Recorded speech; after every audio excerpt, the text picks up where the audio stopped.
Welcome to Free Beer Friday, powered in part by Classic of Denton. Man, guys, welcome back to Free Beer Friday. I'm your host, Ben Easley, with the Bearded Monk. Hey, guess who's on with me today? Ben Webster. Yeah. Yes. Of the Bearded Monk. Does that blow your mind right now? It's Ben and Ben, 15 minutes. Not the Ben and Ben hour. No, next just time. 15 minutes. Yeah, just 15 minutes of fame. Come on. That's all we get. That's fair. An hour a day would be too much. It'd be a lot of beer talk, man. A lot of beer talk. Okay, so you guys may know Ben. You've seen him behind the bar. You've seen him outside. You've seen him hovering around the Monk and hanging out and partying with us, right? Yeah, you've partied with him plenty of times. But now you get to know him. You get to know a little bit more about Ben. Yeah, that's happening tonight. All right, Ben, let's talk to these folks. Okay. How'd you get started in beer? So my first experience with beer was my dad gave me some of his Busch Light, I believe. Yeah, when I was quite young. And, yeah, after one sip, I decided I was never going to drink that stuff ever again. Yeah, That Busch Light will do that. yeah, for sure. Yeah. Anyway, sometime later, my grandfather married into the family, was from Scotland.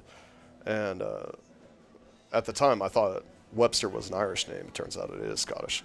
But anyway, like we used to go back and forth about, Scottish versus Irish. There's a little feud there. And so, yeah, we just get onto each other's case. And he finally said, "You think you're a man? I'll pour you a pint of Guinness. And, yeah, I want you to see you drink the whole thing." And I'm like, "Oh, I got it. Yeah, sure." I'm just going to cower down. And sure enough, I took a sip, thinking it was going to taste like Busch. It is a beer after all, and they're all the same.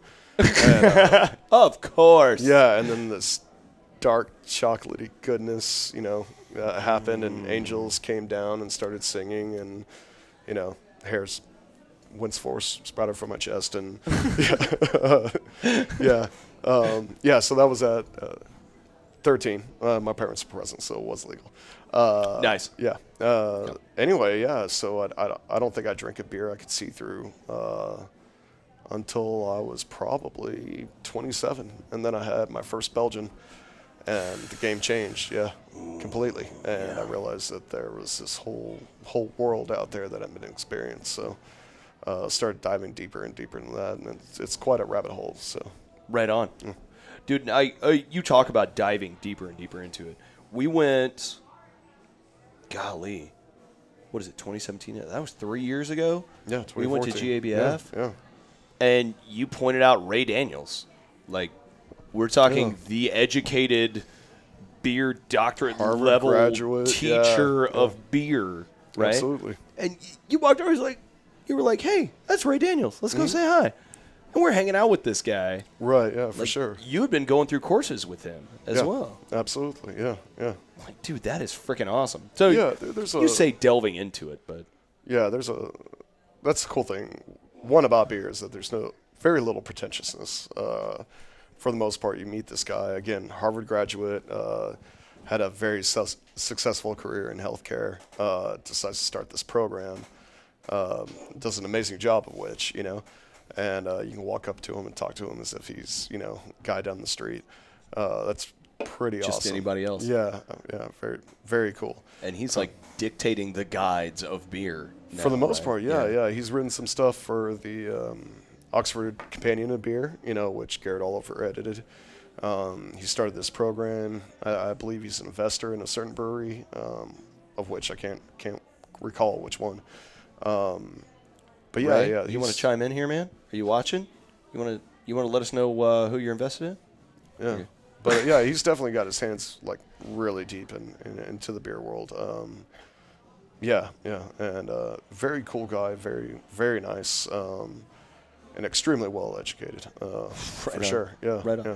Well, I bring that up because you haven't just played around with it. You've gone in depth. I try There's to, a yeah, lot for of sure. stuff you've opened my eyes to. Yeah. I try to dig deeper.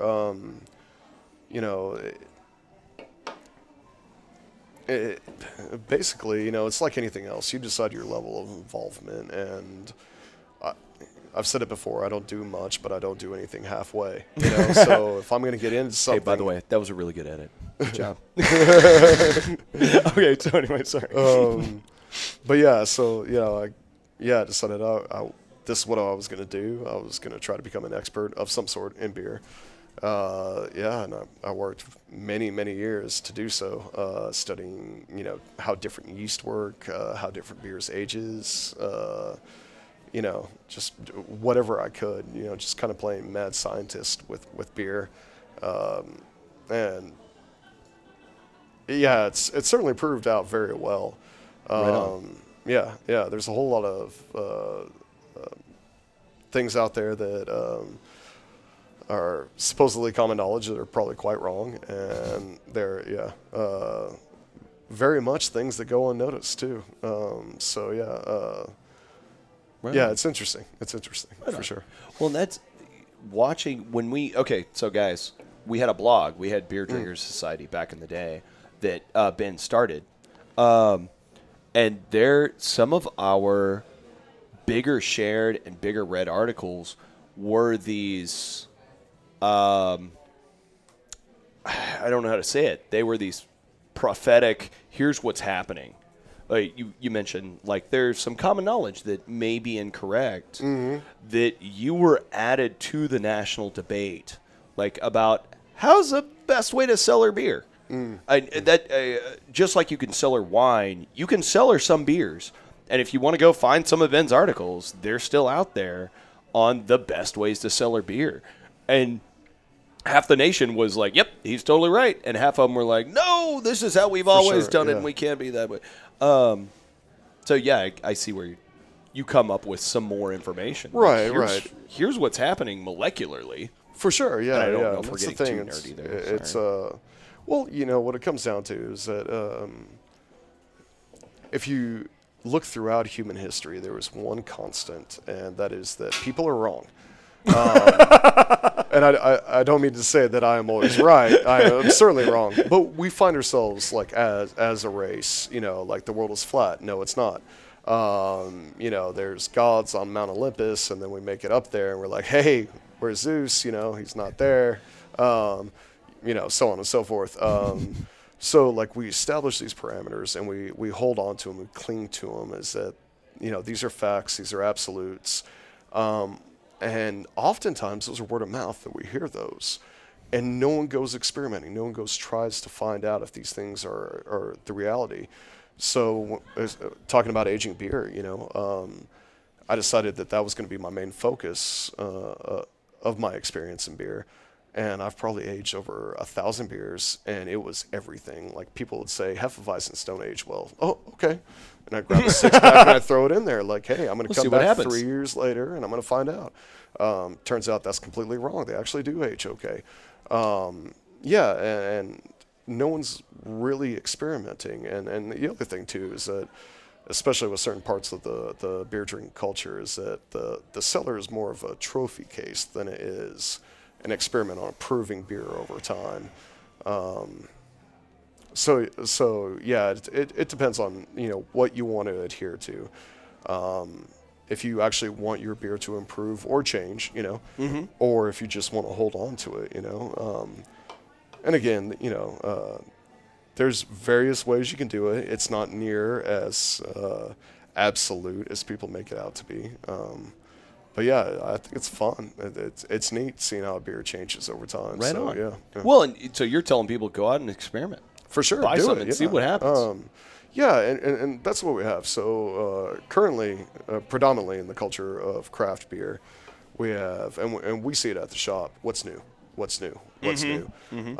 So there are beers like we have Black Chocolate Stout out there that have been around for 30 years probably, 25 at least.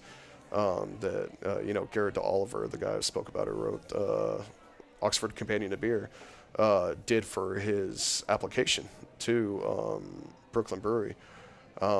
It's an awesome beer. It's absolute amazing beer. And there's people who won't touch it because it's not new.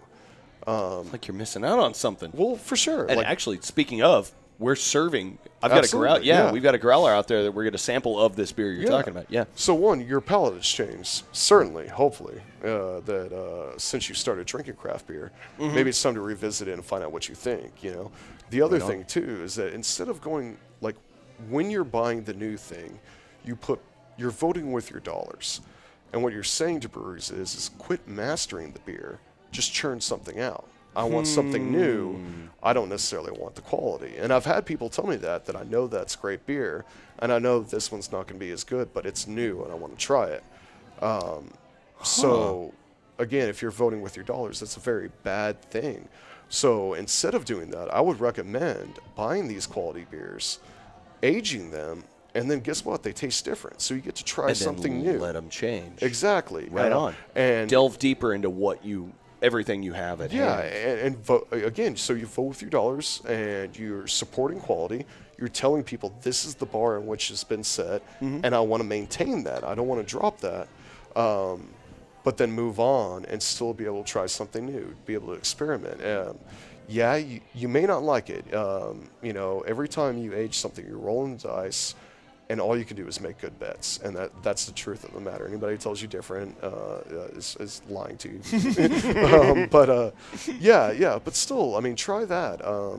The worst that can happen is that 3 years from now, which will occur, you know, that time will happen. That's happening. Yeah, exactly. You have beer to drink. I mean, oops, you know, like that's the worst case scenario. Even if it's not the greatest, it's still beer. Exactly. Right on. And of course, if you're experimenting, you're doing this with several different styles, several different breweries.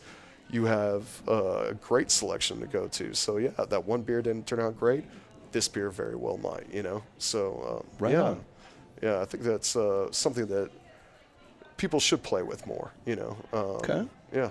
So let's all go home and build cellars right now. Absolutely. Well, designate a closet. That's really, to put that's beer all it into. takes. That really all it That's takes. it. You want to minimize sunlight. You want steady temperature. Ideally, you want around 50 degrees. Beer seems to hold up decently well at, 72 degrees, average home temperature. It will oxidize faster. Stouts are particularly prone to that, especially middle ABV. Found out a couple of times. Yeah. So you get a lot of wet cardboard. Some people are prone to tasting it. Some people are not. I've poured oxidized beers that people thought were the greatest thing ever. And, so it all matters of whether or not you like that flavor, can tolerate it, Dude, that does make me think about, there was one day we got one that it was an older case of a beer. I know exactly what you're talking about. Yep, already. we popped that open and you poured samples and you're like, dude, that's oxidized. And I was like, what? Really? And I turned around and chewed on a box. And I was like, oh, okay, now I totally get it. Yeah, no, it I really get the does cardboard. taste like cardboard. Yeah. Oh, what do we have on here? What? Oh, hey, Aunt Jamie. Oh, yeah. What's going on, girl? we gotta mention your wonderful wife, our editor in chief for Beer Trigger Society. Yeah. So I might know these things, but I'm not very good at vocalizing them. I'm not a good orator. I'm not an excellent writer at all. So, my wife, Jamie, was the one that made us look really good.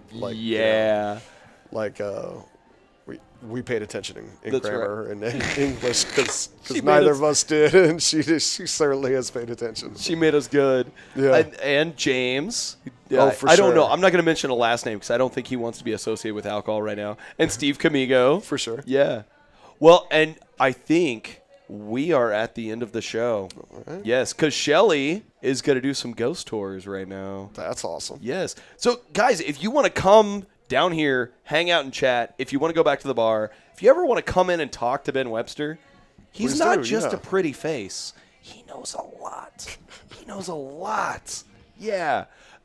So feel free. Come down, hang out. We're going to serve samples tonight, and then come to the bar. Yeah. Anytime Ben Webster's there, hang out and chat. Absolutely. Please do. Right on. And, guys, thanks for joining us for Free Beer Friday. We'll see you next week. We'll do some more partying. Bye. Well, thank you for tuning in. We hope you enjoyed the show. Be sure to check out DentonRadio.com for new Denton artists and where they're playing next. While you're surfing the internet, make sure you check out our friends Classic of Denton at ClassicofDenton.com.